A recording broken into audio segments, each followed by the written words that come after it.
नमस्कार दोस्तों, आप सभी का स्वागत है। आज की ये मोटिवेशनल स्टोरी ईमान का ज्ञान बताएगी। तो चलिए शुरू करते हैं। काफी समय पहले की बात है। प्रतापगढ़ नाम का एक राज्य था। वहाँ का राजा बहुत अच्छा था, मगर राजा को एक सुख नहीं था, वो ये कि उसके कोई भी संतान नहीं थी और वह चाहता था कि अब वह राज्य के अंदर किसी योग्य बच्चे को गोद ले ताकि वह उसका उत्तराधिकारी बन सके और आगे की बागडोर को सुचारू रूप से चला सके। और इसी को देखते हुए राजा ने राज्य में घोषणा करवा दी कि सभी बच्चे राजमहल में एकत्रित हो जाए। ऐसा ही हुआ। राजा ने सभी बच्चों को पौधे लगाने के लिए भिन्न भिन्न प्रकार के बीज दिए और कहा कि अब हम 6 महीने बाद मिलेंगे और देखेंगे कि किसका पौधा सबसे अच्छा होगा। महीना बीत जाने के बाद भी एक बच्चा ऐसा था जिसके गमले में वह बीज अभी तक नहीं फूटा था, लेकिन वह रोज उसकी देखभाल करता था और रोज पौधे को पानी देता था। देखते ही देखते 3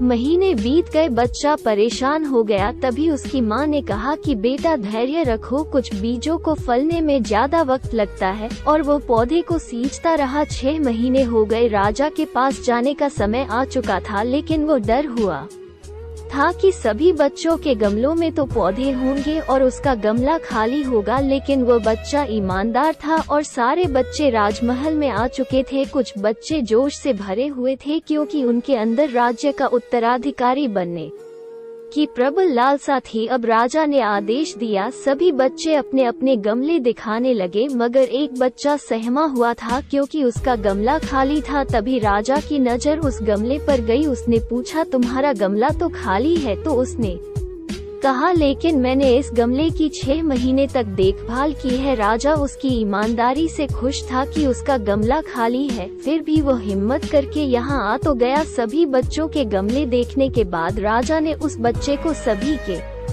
सामने बुलाया। बच्चा सहम गया और राजा ने वह गमला सभी को दिखाया। सभी बच्चे जोर से हंसने लगे। राजा ने कहा, शांत हो जाइए, इतने खुश मत होइए। आप सभी के पास जो पौधे हैं वो सब बंजर हैं। आप चाहे कितनी भी मेहनत कर ले, उनसे कुछ नहीं निकलेगा, लेकिन असली बीज यही था। राजा उसकी ईमानदारी से बेहद खुश हुआ और उस बच्चे को राज्य का उत्तराधिकारी बना दिया गया। लेकिन हमें इस कहानी से क्या सीखने को मिला? मेरे हिसाब से अपने अंदर ईमानदारी का होना बहुत जरूरी है। अगर हम खुद के साथ ईमानदार हैं तो जीवन के किसी न किसी पड़ाव में सफल हो ही जाएंगे, क्योंकि हमारी औकात हमें ही पता होती है। हम खुद को पागल बनाकर खुद का ही नुकसान करते हैं।